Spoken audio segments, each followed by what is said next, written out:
राहुल गांधी ने नरेंद्र मोदी के लिए चौकीदार चोर है का नारा दिया तो 2019 में भाजपा ने कमाल कर दिया। सीटें बढ़कर 303 पर पहुंच गईं।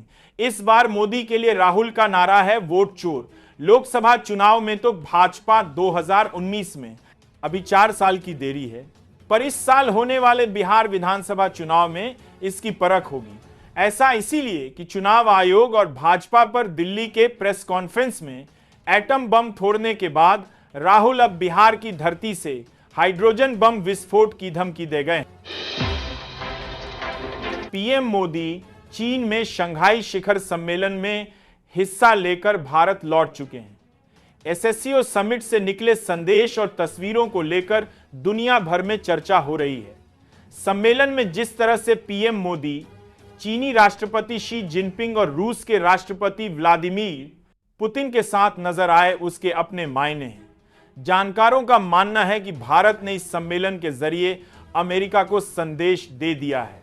संदेश है कि हम ट्रंप के टैरिफ के सामने झुकने वाले नहीं हैं। खास बात है कि एससीओ सम्मेलन की तस्वीरों पर जिस तरह से अमेरिका की प्रतिक्रिया आई है, वह ट्रंप की बेचैनी को साफ दिखा रही है। अमेरिका की प्रतिक्रिया से साफ है कि वह भारत के हर कदम पर नजर रख रहा है। प्रधानमंत्री नरेंद्र मोदी ने बिहार राज्य जीविका निधि साख सहकारी संघ लिमिटेड का वर्चुअल माध्यम से शुभारंभ करते हुए राज्य की दीविका दीदियों को सौगात दी। इस कार्यक्रम को संबोधित करते हुए पीएम नरेंद्र मोदी ने इशारों में लालू यादव पर निशाना साधा। पीएम मोदी ने कहा कि आरजेडी और कांग्रेस के मंच से उनकी मां को अपमानित किया गया, उन्हें गालियां दी गईं। यह सिर्फ मेरी मां का अपमान नहीं, बल्कि देश की सभी माताओं, बहनों और बेटियों का अपमान है।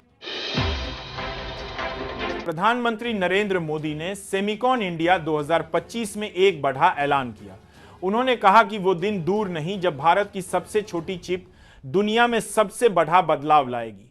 उन्होंने सेमीकंडक्टर सेक्टर में भारत की बड़ी योजनाओं के बारे में बताया।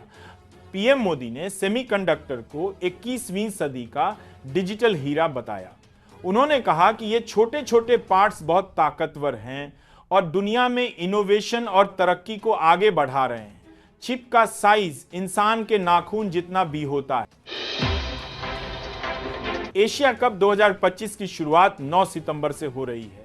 भारतीय टीम को ग्रुप ए में ओमान, यूएई और पाकिस्तान के साथ रखा गया है। अपने अभियान की शुरुआत 10 सितंबर को करेगी। टीम को अपना पहला मुकाबला यूएई के खिलाफ खेलना है। इसके बाद भारत का मुकाबला पाकिस्तान से होगा। 14 सितंबर को दुबई इंटरनेशनल क्रिकेट स्टेडियम पर 2 सितंबर को किए 11 टीमों की भिड़ंत होगी। 19 सितंबर को अबू धाबी में ओमान के खिलाफ भारत ग्रुप स्टेज का अपना आखिरी मैच खेलेगा। ग्रुप बी में श्रीलंका, अफगानिस्तान, बांग्लादेश और हांगकांग है। हरियाणा के हिसार में एक अदालत ने यूट्यूबर ज्योति मल्होत्रा की न्यायिक हिरासत 10 सितंबर तक बढ़ा दी है। ज्योति को जासूसी के संदेह में मई में गिरफ्तार किया गया था। अदालत ने यह फैसला 2 सितंबर को सुनाया। ज्योति मल्होत्रा ट्रैवल विद्याय किए। अदालत ने यह फैसला कि 10 सितंबर को सुनाया कि ज़्यादा के ज्योति को जासूसी के संदेह में जेओ नाम से यूट्यूब चैनल चलाती हैं। पुलिस का कहना है कि वह पाकिस्तानी खुफिया एजेंसी के संपर्क में थी। उस पर आधिकारिक गोपनीयता अधिनियम के तहत मामला दर्ज किया गया है। उत्तराखंड के हरिद्वार में बाढ़ जैसे हालात हैं। राज्य में जारी भारी बारिश एवं प्राकृतिक आपदा की स्थिति को देखते हुए मुख्यमंत्री पुष्कर सिंह धामी ने हरिद्वार जिले के लक्सर आपदा प्रभावित क्षेत्रों का जायजा लिया। कठिन परिस्थितियों के बावजूद सीएम धामी ने ट्रैक्टर के माध्यम से ग्रामीण एवं जलमग्न क्षेत्रों का स्थलीय निरीक्षण किया। प्रभावित परिवारों से मुलाकात कर उनकी समस्याओं की जानकारी ली। सीओ के सदस्य देशों ने पहलगाम हमले की भी कड़ी निंदा की, जिसमें 26 नागरिक मारे गए थे। मृतकों और घायलों के परिवारों के प्रति अपनी गहरी संवेदना और संवेदना जताई।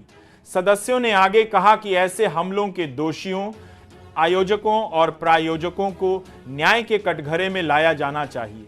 सम्मेलन से इतर प्रधानमंत्री मोदी ने रूसी राष्ट्रपति व्लादिमीर पुतिन के साथ भी बातचीत की क्योंकि अमेरिकी राष्ट्रपति डोनाल्ड ट्रंप मास्को से कच्चे तेल की खरीद को लेकर नई दिल्ली के साथ तनाव बढ़ा रहे हैं। इससे पहले रविवार को प्रधानमंत्री मोदी ने चीनी नेता शी जिनपिंग के साथ द्विपक्षीय बैठक की, जिसके दौरान दोनों नेताओं ने अपने सीमा मतभेदों को सुलझाने और सहयोग बढ़ाने का संकल्प लिया। राजधानी दिल्ली में लगातार हो रही बारिश ने लोगों की मुसीबतें बढ़ाकर रख दी हैं। बता दें कि मंगलवार सुबह से ही दिल्ली और एनसीआर में जोरदार बारिश हो रही है, जिसके बाद से इसका असर अब ट्रैफिक व्यवस्था पर देखने को मिल रहा है। मंडी हाउस समेत कई इलाकों में मूसलाधार बारिश के बाद गाड़ियों की रफ्तार थम सी गई।